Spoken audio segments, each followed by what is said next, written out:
Eu vi que, eu não sei se é verdade também, porque eu não fui pesquisar, mas eu vi que o Brasil tava vendo aí de ter uma moeda digital, que eu esqueci o nome. Não, vai ter, o Drex. O Drex. O Drex. Mas isso daí Não, essa é ele uma... funciona em conjunto com o real? Ela é lastreada no real, né? Porque a moeda digital significa o sistema dela. Uhum. Você pode ter... Tanto é que cada criptomoeda tem uma característica. Claro. O Drex, por exemplo, ele não é para parecer com Bitcoin. Não tem ele nada é a para ver. Contratos inteligentes. Por exemplo, você compra um carro meu usado. Qual que é a sua preocupação, se não nos conhecêssemos? Que você ia me dar o dinheiro, eu falo, tá, beleza, Igão, manda o dinheiro que eu te dou o carro. A preocupação do comprador é mandar dinheiro e o cara sumir. Uhum. E a preocupação do vendedor eu também não quero entregar o carro e subir. Então o Drex faz um contrato inteligente, de tal forma que deposita dos dois lados e só quando é validado a negociação, ele executa. Também vale muito para empréstimos. Suponha que você quer pegar um empréstimo aqui para o Flow e você quer pôr como garantia alguns móveis. Você quer pôr essa mesa, essa linda TV, esses bonecos, alguma coisa. Não só hoje o banco tem alguma dificuldade, às vezes, de saber se você não deu essas mesmas garantias para outro, que pode acontecer, como também, se você não paga, nem sempre ele vai te tomar rapidamente isso. Acontece muito com o carro, demora, às vezes o carro fica com raiva, depressivo, enfim. Então, o Drex ele pode fazer isso. Por exemplo, você pode botar títulos do Tesouro direto nisso e automaticamente você não paga, ele pega. Ah, por que isso é bom? Isso é bom porque se o banco tem uma percepção menor de risco, ele vai te dar um juros menor para você. Então, essas garantias e esses contratos inteligentes fazem isso. Então, não tem nada a ver com o Pix, que o Pix, por exemplo, é um pagamento instantâneo. É um meio de pagamento. E o Pix vem com novidades também. Envio de real. O Pix vem com novidades. Você vai poder pôr conta estilo débito automático no Pix, recorrência. Então, nesse sentido, o Brasil fez muito. Nossa, o Pix é muito foda. É muito bom. Mas você sabe, tá vindo tudo, tá vindo o e-dólar, tá vindo o e-yuan, então tá o dólar eletrônico, o yuan eletrônico, tá todo mundo migrando. Acho que as criptomoedas fizeram esse movimento para os bancos centrais. Acelerou tudo, né? E tem empresas, acho que a Deloitte, se não me engano, usa o sistema de blockchain para ativos, para garantir a verificação contábil. Então, quer dizer, a tecnologia é indiscutível. A questão que você pode falar é o preço. Fala, não, o preço disso... por que é 50 mil dólares, 52 e não é 100 mil dólares? Ah, por que não é 1 milhão? Por que não é 5? Então você pode discutir. Mas a tecnologia e o ganho que a gente teve com isso é indiscutível. Assim como o Pix para pagamento instantâneo, ninguém tem. Hoje em dia é muito mais fácil. Ah, tem golpe, mas eles têm que coibir os golpes. E não eliminar a ferramenta. Exato. E, e assim, esse lance de como funcionam essas Pix, Drex e tal, isso daí foi um bagulho que demorou muito tempo pra pôr em uso, é um troço que os caras já estão estudando há um tempão, tipo, não é novidade pra vocês o Drex. Tipo, nem lançou, né? Vai lançar. Vai lançar. Mas o Banco Central tem falado bastante, Roberto Campos Neto tem falado bastante. Assim, acho que vai ser... Eu nem sei como vai ser diferente do Pix. O Pix é tão bom, né? Tão fácil de usar, tão gostoso. Horrível é mandar, né? Recebe, tudo tá na hora. Não, mas o Pix, por exemplo, tem gente que fala que o fim da geração do cartão de plástico. Porque a hora que você começar a fazer crédito no Pix, o custo do cartão pode ficar caro demais. Porque hoje as pessoas pagam esse custo, né? Uhum. Se você tem a maquininha, você paga um percentual. E obviamente você impõe no preço isso. Então, com o Pix deve baratear isso. Agora, o Pix, se eu não me engano, começou, é um estudo do Banco Central, começou acho que lá com o Temer. Estudo, né? O estudo. A implementação foi com o Bolsonaro. Tremendo sucesso. E o Brasil, isso a gente não fala, mas o Brasil, por ter sofrido hiperinflação, por ter sofrido várias quebras de bancos, sei lá, a gente tem sistemas muito bons. Um cheque no Brasil, um cheque no Brasil compensa muito mais rápido do que um cheque nos Estados Unidos. Agora ninguém usa cheque, mas na época, sim. Por quê? Porque você ficar um mês para compensar, no Brasil você sofria muito. As quebras dos bancos fizeram, por exemplo, o Fundo Garantidor de Crédito, que é aquilo que o Torinho falou há pouco, que se você, dependendo do produto, poupança, CDB, LCI, LCA, entre outros, se você deposita no banco e o banco não te paga, o Fundo Garantidor, que é uma reunião de bancos, garante até 250 mil por CPF e por instituição e 1 milhão no total, ou seja, dá uma quebradeira geral isso. Isso é para você Tem dar mais de 100 mil o FGC. Isso é para dar tranquilo. É para um banco pequeno poder concorrer com o grande, porque senão todo mundo ia sempre emprestar para o Bradesco, para a Caixa, para o Itaú e para o Banco do Brasil. E talvez o Santander, mas que são os 5 maiores. Então, para dar competitividade. Então, o Brasil, por conta das crises e dos percalços, o sistema financeiro aqui é bem ágil. A gente tem o Banco Central, que faz isso, mas você tem a CVM e você também tem a autorregulação. Então, você tem acordos que o Brasil segue, como o acordo da Basileia. Então, acho que o sistema financeiro do Brasil é bom, assim. Ele não é um sistema frágil, assim. Claro, a gente já teve problemas no passado, mas eu diria que é um sistema robusto e pode ser considerado um dos mais modernos do mundo. Não estou falando que banco cobra pouco, que cartão... Não é nada disso. Eu estou falando como eficiência de sistema.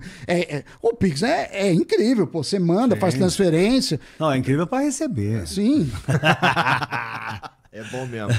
E, pô, aí assim, olhando vamos lá, agora a gente já teve um ano de governo Lula, né?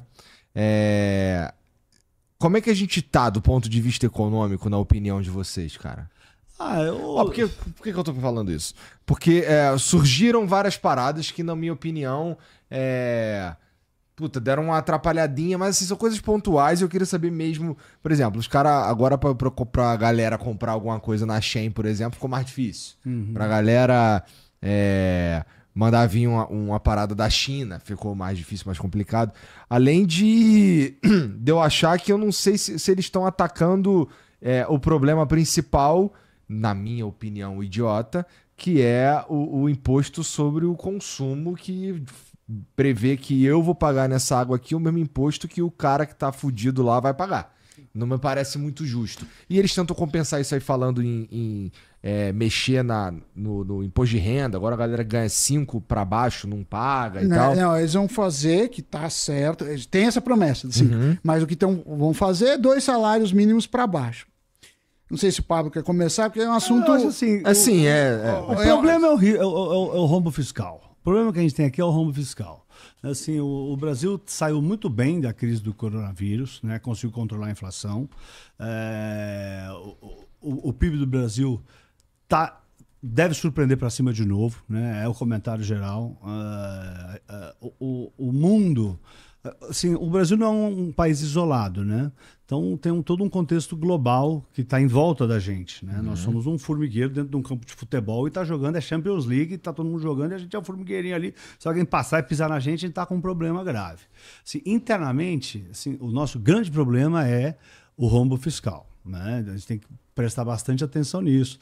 É o que permite a gente conseguir cortar bastante os juros, né, para a gente conseguir esquentar a economia, né? Obviamente, o controle da inflação, a inflação precisa estar controlada para a gente conseguir cortar os juros. Mas a gente também, assim, lá fora, o que eu penso do planeta Terra hoje, né? Assim, acho que o mundo vai crescer menos. Os Estados Unidos cresceu 3%, vai crescer 1,5%. O Brasil vai crescer 1,5% também ou mais esse ano. De novo, deve surpreender para cima. O mundo vai crescer menos. Sim, os Estados Unidos está crescendo menos, o Japão entrou em recessão técnica, que a gente conversou antes, né? Que quando é 2 PIBs que encolhem em 2 trimestres seguidos. Reino Unido, que é uma economia fortíssima, entrando em recessão técnica. A Alemanha, que é uma economia da zona do euro, deve entrar em recessão técnica. Então, assim, você tem um mundo desacelerando, a China desacelerando, tentando voltar a crescer, tentando estimular, tem uma crise imobiliária muito grave lá, né?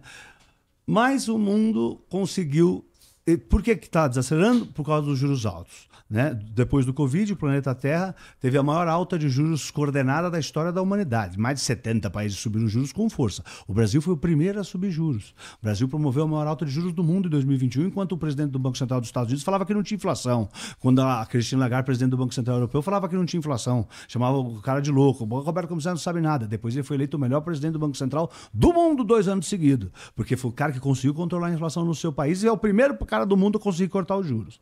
Mas lá fora, os juros altos que têm efeito de defasagem, a economia tem um negócio chamado efeito de defasagem. Quando você sobe os juros, demora para fazer efeito na economia. Né? Então, essa alta de juros coordenada está fazendo efeito agora. E agora as economias estão desacelerando bastante, o que é bom, era o que o mundo queria. Né? Então, essa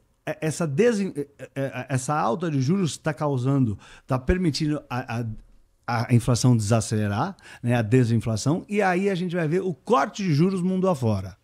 Né, a expectativa é que o mundo comece a cortar juros esse ano. O Brasil já está cortando desde o ano passado, porque saiu primeiro, fez a lição de casa primeiro, teve a melhor atitude primeiro.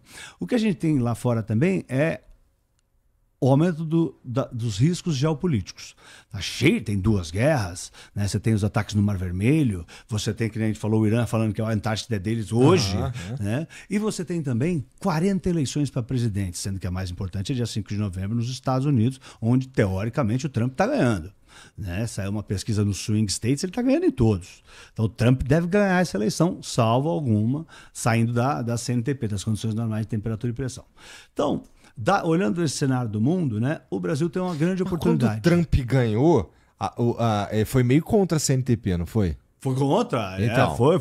Era todo mundo falando que ele não ia ganhar dinheiro nenhum. Exato, eu lembro disso. Não tinha como ganhar, louco, um palhaço, não sei o quê. E agora o consenso dos Estados Unidos é que vai levar.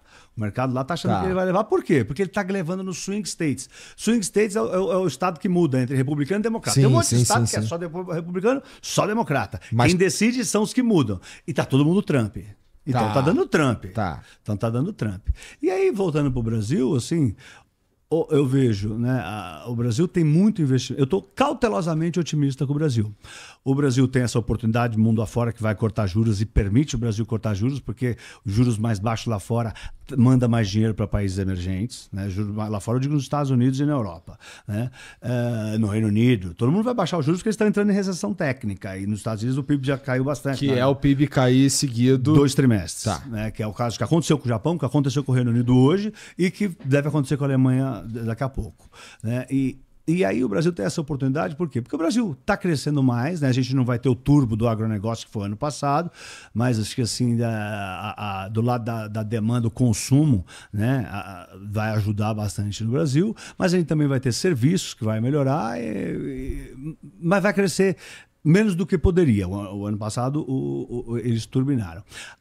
A Selic está em queda, né? A Selic está em queda, já teve 5 cortes de meio ponto percentual, está 11,25%. O mercado acredita que vai terminar em 9% o ciclo de corte. Eu sou mais otimista para o ciclo de corte de juros. Eu acho que vai para baixo de 8%, acho que vai para 7,5% os juros.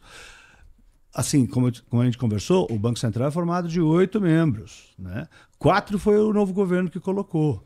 Então, esses aqui devem tender para cortar mais os juros, porque é uma das promessas de campanha aquecer a economia. Então, eles querem aquecer a economia. Então, os novos 4 membros que foram eleitos pelo presidente Lula vão tender a cortar os juros, no meu ponto de vista, tá? Cada um tem a sua opinião. E isso é positivo. Isso é positivo para a economia. Isso pode prejudicar a inflação. Mas tem muitos economistas que acreditam que os juros ainda estão no nível restritivo, então que há muito espaço para cortar os juros sem causar inflação. E se os americanos cortarem os juros, melhor ainda, porque a gente tem espaço, porque eles não vão puxar o dinheiro e não vão, porque se sobe o juros nos Estados Unidos, sobe o dólar. Porque todo mundo quer mandar o dinheiro para os Estados Unidos para aplicar em produto de renda fixa, compra dólar, sobe o dólar. Então, se eles abaixam o dólar, abaixam os juros, cai o dólar. E se cai o dólar aqui, desacelera mais a inflação nossa. E se desacelera mais a inflação nossa, dá para cortar mais ainda os juros. Então, todo esse ciclo é virtuoso para nós. O ministro Tarcísio, hoje governador, fechou contratos de quase R$1 trilhão que tem que ser investidos aqui nos próximos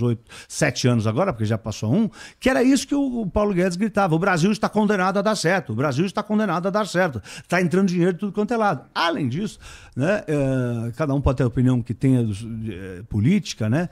O presidente Lula, ele tem uma imagem lá fora que é positiva. Então, já subiram nota, já revisaram perspectiva de nota, está entrando bastante dinheiro, né?